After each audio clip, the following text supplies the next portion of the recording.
देश की राजनीतिक धारा पहले से ऐसी ही रही है, जहां लाख कोशिशों के बाद भी हम राजनीति को धर्म, जाति और संप्रदाय के दखल से बचा नहीं पाए।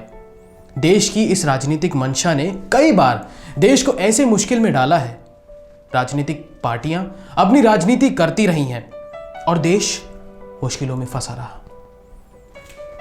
नमस्कार दोस्तों, मेरा नाम है छत्रेश और आप देख रहे हैं चकाचक एक्सप्रेस की पेशकश पॉलिटिकल किस्सा। मैं कोई ऐतिहासिक बात नहीं कर रहा, बल्कि वर्तमान की कई ऐसी घटनाएं रही हैं जो इस बात का यकीन दिलाती हैं। बात रोहित वेमुला की रही हो या फिर जेएनयू की, फिर कश्मीर से 370 हटाने से लेकर सीएए तक देश में जाति व धर्म के नाम पर खूब राजनीति की गई। सबसे आश्चर्यजनक बात यह है कि कोरोना जैसी महामारी में भी राजनीति की जा रही है।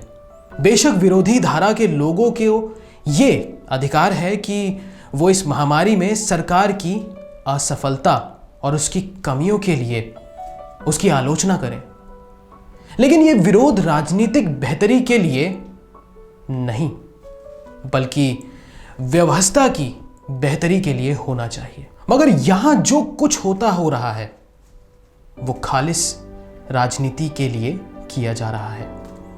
जमातियों की नादानी से लेकर कोरोना वायरस पर होने वाले हमले तक, इन सब में अलग अलग एंगल से लोगों ने इस पर अपनी अपनी राजनीति के फायदे उठाए हैं, अपनी अपनी राजनीति के फायदे के लिए विचार दिए हैं।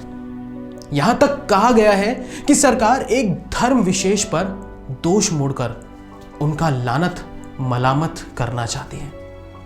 यह एक तरह से हमलावरों का समर्थन था। नहीं हुआ।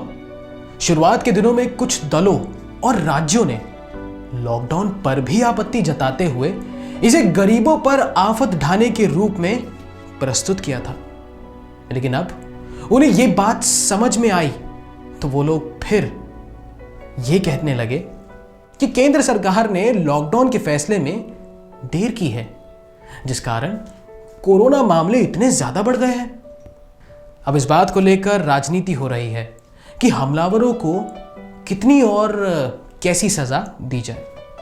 अपनी जान की परवाह किए बगैर जो लोग कोरोना को मात देने का प्रयास कर रहे हैं, उन पर हमला करने वालों को सजा देने के कानून पर भी लोगों को ऐतराज है। कुछ लोग ये मानते हैं कि ऐसा इसलिए किया जा रहा है क्योंकि हमलावर एक खास धर्म के हैं। ये वही लोग हैं जो कभी ये कहते हैं कि अपराधियों की कोई जाति और धर्म नहीं होता, कभी इन्हें हमलावर भी एक धर्म के नजर से आते हैं।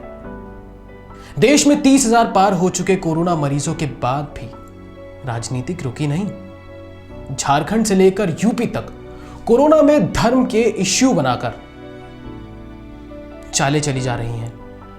कहीं हिंदू की दुकान को लेकर सरकार दुकानदार पर एफआईआर कर रही है, तो कहीं मंत्री और विधायक मुस्लिम दुकानदारों से सब्जी नहीं ले रहे।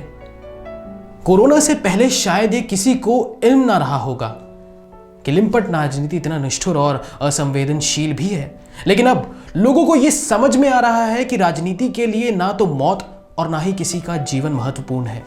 बस उसके लिए महत्वपूर्ण है तो अपना अहंकार, अपनी जीत। तो फिर क्या है इसका इलाज? क्या इस देश में राजनीति चलती ही रहेगी? देखिए, अच्छी राजनीति हो तो बात है, लेकिन गलत राजनीति देश को एक दिन ले डूबेगी। देश दुनिया की खबरों को सटीक, सरल और सत्य तरीके से देखने के लिए जुड़े रहिए चकाचक एक्सप्रेस के साथ। नमस्कार।